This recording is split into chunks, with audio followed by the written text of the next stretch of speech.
Make every night a wonderful journey, no matter where you are. Here is your harbor of the soul. Good night, sweet dreams. The first story, The Curse of Kobe. God damn it, I muttered as I sped down the Hawaiian interstate.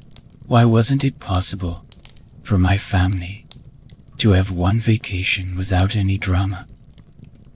Angry thoughts raced through my head as I thought about the fight that had broken out between my family during dinner. I had managed to get out of there before it escalated, choosing to go to bed earlier. Later that night, however, I found myself unable to sleep, troubled with thoughts of frustration and disappointment.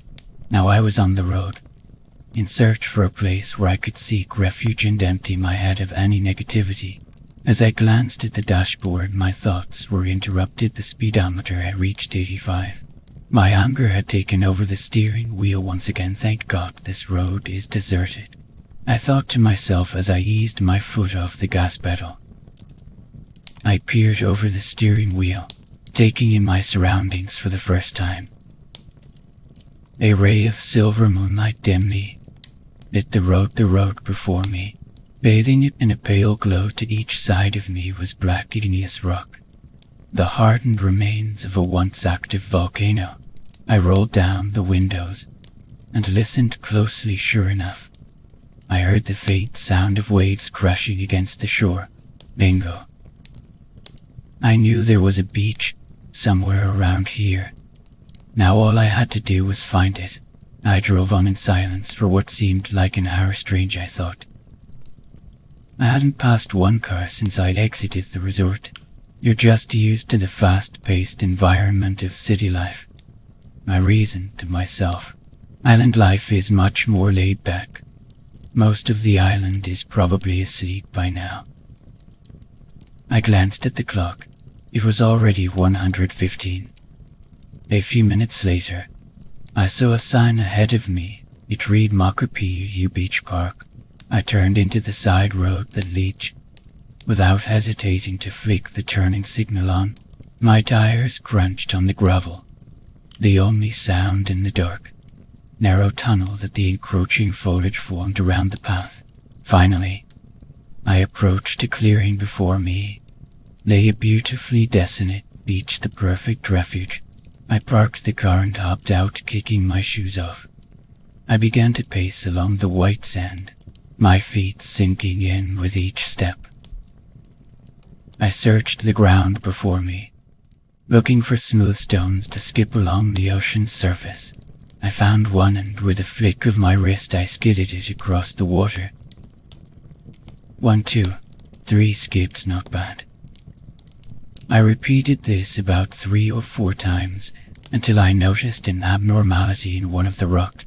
As I ran my fingers along the flat stone, I noticed what felt like a series of grooves along its exterior. Curious, I flipped it over and squinted, and in the dim moonlight, etched deeply into the stone was the simple outline of a man's body with what appeared to be a dog's face. "Neat," I exclaimed aloud. I pocketed the stone and headed back to the car. On the way back to the resort, the roads were empty once again. I turned on the radio in order to drown out the silence of the Hawaiian interstate. Suddenly I saw a large figure sprint across the road ahead of me. I slammed on the brakes and the car screeched to a halt. Illuminated in my headlights was a large Hawaiian mutt. It stared at me unblinking lion, and as suddenly as it appeared, it bolted into the darkness. Strange, I thought as I fingered the stone in my pocket. I shook my head and continued towards the resort. When I got back, everyone was sleeping. I plopped down on my bed, placing the stone on my nightstand shortly before drifting to sleep. I heard the distinct howl of a dog. The next day, the day passed slowly and easily. I decided to spend most of it sunbathing by the pool. I asked my sister to put sun lotion on my back. As she lifted my hair up, she suddenly exclaimed. "What is that on your shoulder? What are you talking about?" I asked, craning my head back to look. "Did I manage to get sunburnt already?" "No," she said, "this definitely is not a burn." As I managed to get a proper look at my shoulder, I saw that there were 4 deep indentions. My sister pressed them with her fingers. "Oh," I cried, "will you cut it out? That hurts." "Sorry," she said. "If it hurts that much, maybe you should get it checked out." "I'm fine," I grumbled, lying down so that I could sunbathe. That night, I awoke that night drenched in sweat. I had dreamt that I was being chased by a large dog similar to the one I had seen on the road. Why did I always let my imagination run away with me? I went to the bathroom to wet my face.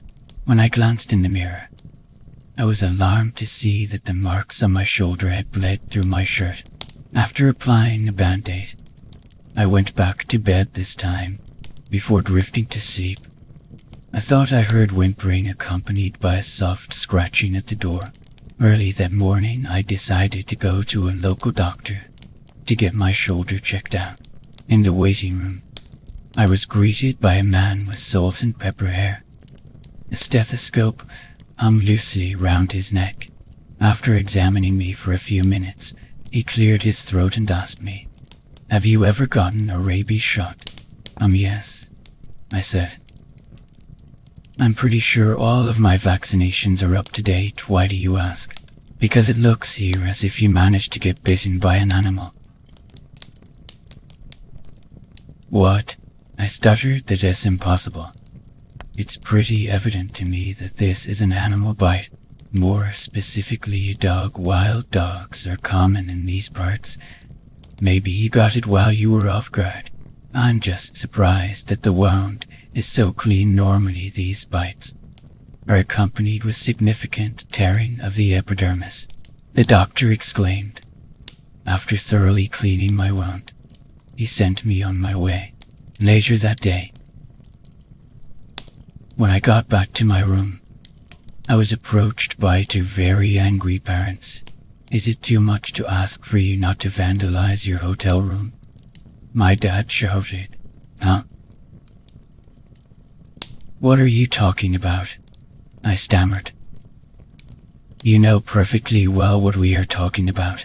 We got a call from the hotel's front desk stating that the maids found your room in complete disarray this morning. My mom stated you and your friends might get trashed at school and tear up your dorm rooms, but that type of behavior is completely unacceptable here.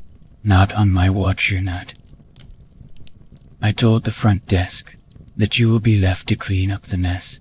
You can't just expect maids to pick up after you decide to carelessly wreck your room, my dad said. Speechless, I headed to my hotel room. When I opened the door, I shocked to find the floor littered with the items which had once been on the tables. 2 of the lamps had been knocked over, their bulbs shattered, the ends of the curtains were shredded, and most disturbing of all were the deep scratch marks on each of the doors. Oddly enough, the stone was still where I left it. I tried explaining to my parents that none of this was my fault, but nothing seemed to work. I spent the rest of the night cleaning up my room. Later, as I fell asleep, my dreams were once again preceded with the sound of a howl. This time it was closer. I was jolted awake as I felt something wet brush past my hand. It felt like it had been licked. "It's just a dream," I muttered to myself, trying to ignore the clear presence of moisture on my fingers. "I've obviously been sweating," I reasoned before falling back into a fitful sleep. The next afternoon, we spent the afternoon shopping for souvenirs. As I entered one store, where I heard the store manager shout, "Sorry, no dogs allowed." Who brings dogs with them into a store? I thought. A few seconds later, the woman approached me. "Excuse me, no dogs are allowed in the store." If I have to say it again, I will have both you and your dog escorted out. What dog? I asked. You must be mistaken. Turning around, there was nothing but other customers and Hawaiian merchandise. That's strange, he said. I could have sworn I saw a dog who looked like a large Hawaiian mutt. My hair stood up on end. I saw it too. Another customer exclaimed, seems like you scared it off. I sprinted out of the store, not stopping until I got to the resort. I'd had enough of this. I needed to get rid of that stone, and I needed to do it fast. That night I wrapped up the stone in a piece of white cloth and headed to Makapi'u Beach. Once on the beach, I tried to locate the exact spot where I had found the stone. After approximating where I had found it, I unraveled the white cloth and reverently placed the stone in the sand. I hurried towards the car. As I drove past the sign that marked the beach, I noticed smaller print. I stopped the car to get a better look.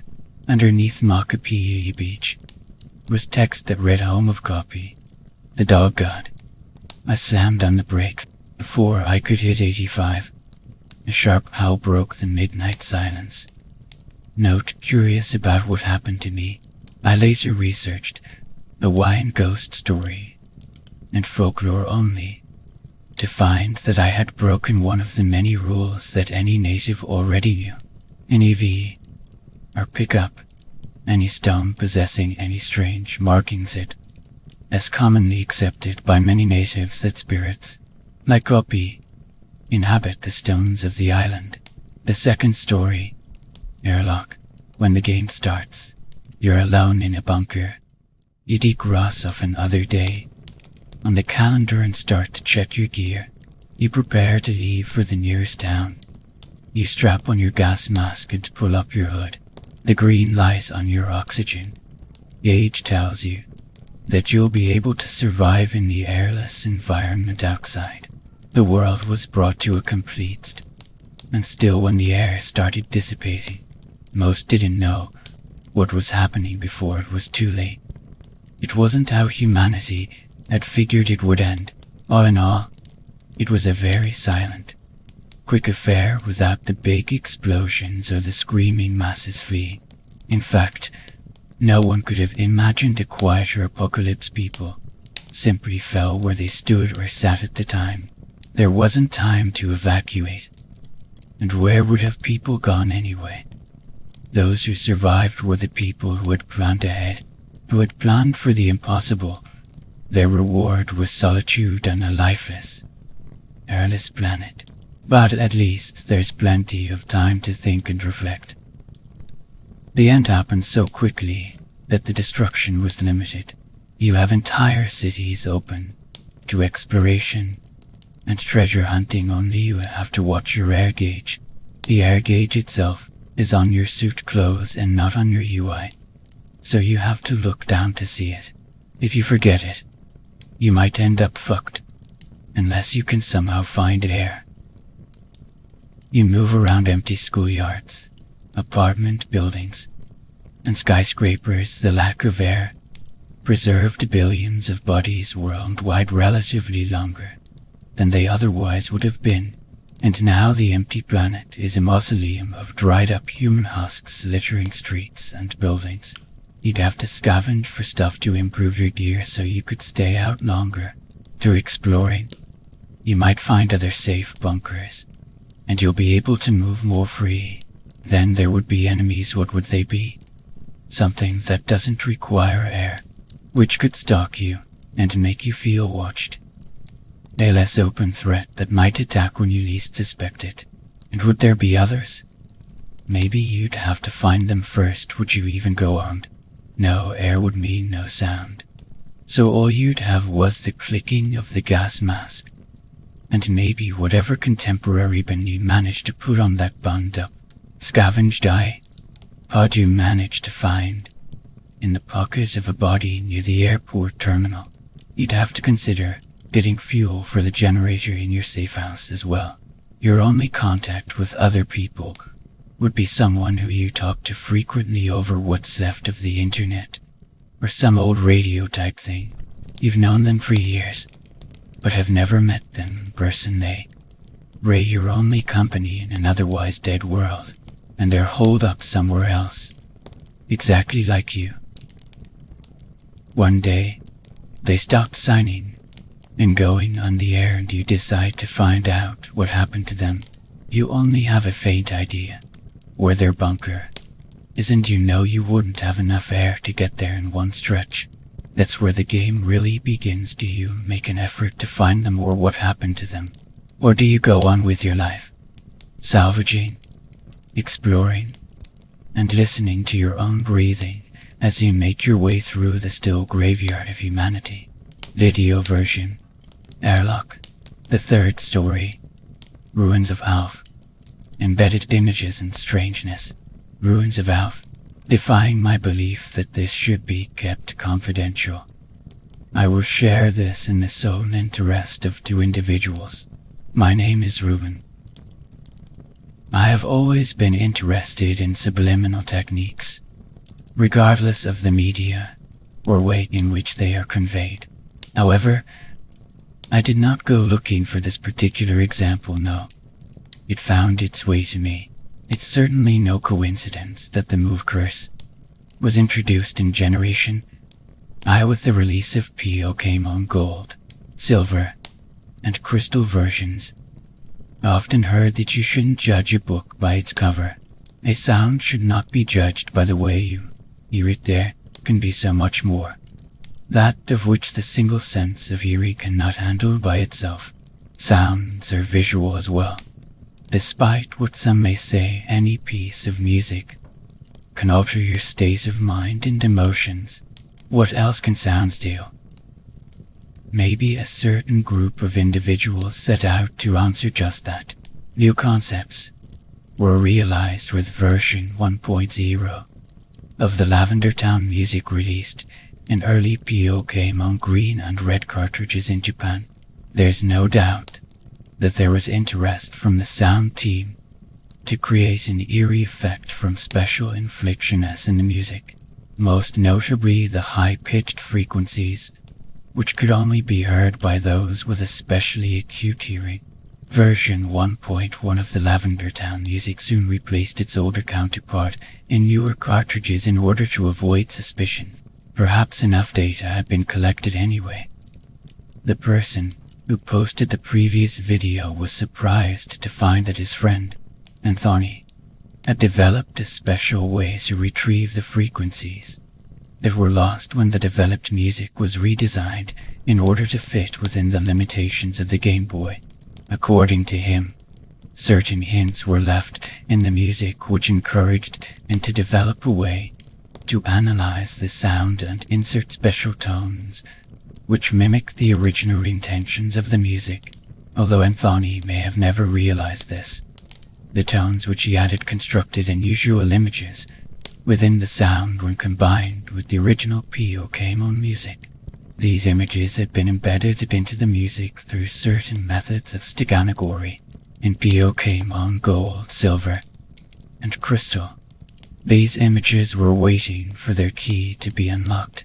Likewise, to sound files from the Pokemon Gold, Silver, and Crystal soundtrack fit together in an interesting way, one you are most likely familiar with. The other you would have only heard if you had listened to your radio while within the ruins of Alf. These files can never be played concurrently while playing the game, however. They can be while using a computer. I am not the one who posted the previous video. I will refer to him as Edwin from this point on. When he looked through Anthony's laptop, he copied more than an audio file and just a few pictures. Edwin found it an entire algorithm which Anthony had written, which was able to reconstruct the lost images within particular Pokemon sound files.